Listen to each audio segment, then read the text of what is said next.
over on Apple TV, we have the return of Your Friends and Neighbours. And here's a clip. Life was complicated, but in spite of everything, I was making it work. And for the first time in a while, the future seemed promising. Who is this guy? He's throwing himself a welcome to town party. It's like the Great Gatsby. Apple TV, yes, Your Friends and Neighbours.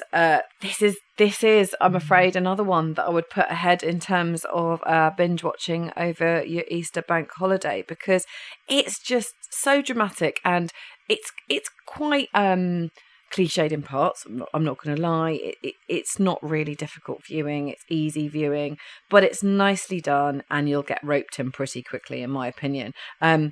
It's a drama. It centres around the very brilliant Mad Men's Jon Hamm, who plays the part of a hedge fund manager called Andrew Cooper. It's really interesting, I think, because he has everything, doesn't he? He's got the big bucks, the big house, the lovely cars, the beautiful wife, the beautiful family, all the rest of it. But how quickly things can go wrong. And it's just so true. We see it all the time, don't we? Where things just go wrong and how quickly you can go from hero to zero. And that's exactly what happens here. He is sacked from his role. And of course, when you have those sorts of outgoings, I'd imagine, and that sort of way of life, it's quite hard to suddenly not have any income in that way. So he turns to this life of petty crime, and it's very uncredible and unbelievable, to be honest with you, but he does. I think if you're like me, you'll get hooked quite quickly. But he turns this life of petty crime. He steals from his very wealthy neighbours. You know, basically he says it's out of necessity. I mean, I don't know how much his mortgage is, but I feel like you could have sold the house before you do that, you know, just saying, or one of those multiply beautiful cars. And he sort of feels that they won't really notice if I sell these things. I'll get back on track and then sort of rebuy them. And his head is kind of justifying it that way. And he's just going further and further down a dead end, as we all know that crime is not the way out. And things absolutely spiral out of control, as you'd imagine, and he's accused of murdering someone, and it's quite action-packed at times, actually, but it's done with a really sort of beautiful, lovely background all the time. So it's quite a contradiction, really, what's going on in reality versus kind of what the backdrop is and where he lives.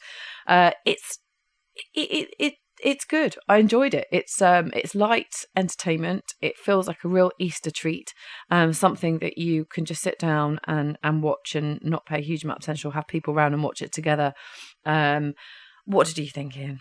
So yeah, if you've not seen it before, go back and watch season 1.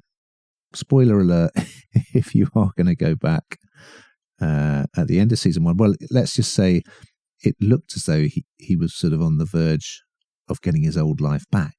He didn't want that. So as we rejoin, he's kind of decided to carry on doing the same thing.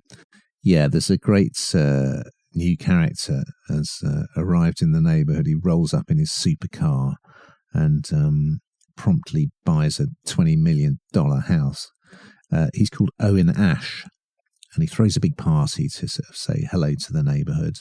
And everyone says he's like the Great Gatsby. So his and Coop's paths are going to cross in rather an interesting way. Coop's on-off girlfriend, Sam, played by Amanda Peet, she ended up as persona non grata at the end of the last series. But she kind of, forms a connection with Ash, and it looks like it could kind of help rehabilitate her. Anyway, I think this is a really good comedic drama. Hamm is just superb in the role.